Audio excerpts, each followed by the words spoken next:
Et sinon, la plupart du temps, il va t'insulter, ouais. Pourquoi je devrais enlever les insultes pour que ça fait une IA toute gentille et toute agréable et toute séductrice, en fait.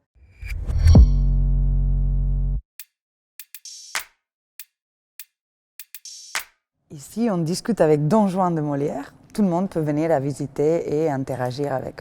Pendant 3-4 ans, on a développé une recherche sur comment transformer un texte littéraire en système dialectique par le biais de l'intelligence artificielle, pour pouvoir interagir avec l'œuvre qui ne remplace pas l'œuvre écrite, mais qui permet d'accéder autrement et même parfois peut-être mettre en mouvement, en vie certaines pensées que parfois à l'écrit elles ont resté comme congelées ou un peu mortes. Don Juan de Molière, il est très violent dans sa pièce et il insulte et il est super MeToo. Il drague, mais genre de la façon la plus glauque du monde. Et puis il insulte les gens, il veut taper tout le monde. Parfois, il y a des moments un peu philosophaux, pas poétiques, mais un peu plus philosophiques. Donc parfois, il peut sortir des paragraphes sur l'hypocrisie, sur qu'est-ce qu'être. Est-ce qu'il faut obéir ou pas, écouter les autres ou pas, ou faire sa propre vie, tout ça, tout ça. Et sinon, la plupart du temps, il va t'insulter, ouais.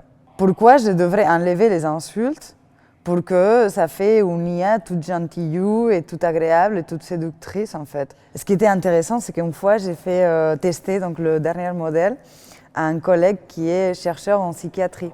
Et au bout de 20 minutes, il commence à me sortir toutes les pathologies qu'il avait détectées. Et il me dit, non mais il est complètement narcissique, mais attends, il est complètement, je sais pas ce qu'il disait, égocentré, nanana, il est complètement violent, je sais pas. Il me sortait plein de pathologies. Et je me disais, ah bah c'est intéressant que le résultat de certains types d'algorithmes qu'on utilise aujourd'hui avec certains types de bases de données qui existent de nos matériaux génèrent des êtres complètement psychopathes, quoi. Donc parfois, peut-être que ces choses-là, et surtout la technologie, parfois il y a une pensée très magique derrière la technologie, alors que parfois les matérialiser et nous mettre en dialogue avec, ça peut être intéressant, ça peut être effrayant. Donc l'entraînement du système a été fait par plusieurs niveaux et plusieurs couches, parce qu'il fallait du français du XVIIe siècle. Et ça, il n'existe pas de modèles déjà préconçus. Du coup, on a entraîné d'abord une couche sur tout le théâtre du XVIIe siècle pour avoir une base sur ce langage-là. Ensuite, on a fait une autre couche d'entraînement sur tout le théâtre de Molière. Et ensuite, on a fait une autre couche d'entraînement un peu plus spécifique sur Don Juan de Molière. À chaque fois, il génère une phrase. Il est en train de créer les phrases. Ce n'est pas des phrases qui existent dans le texte. C'est des phrases qu'à partir de regarder tous les textes qui existent, il va les inventer à chaque fois.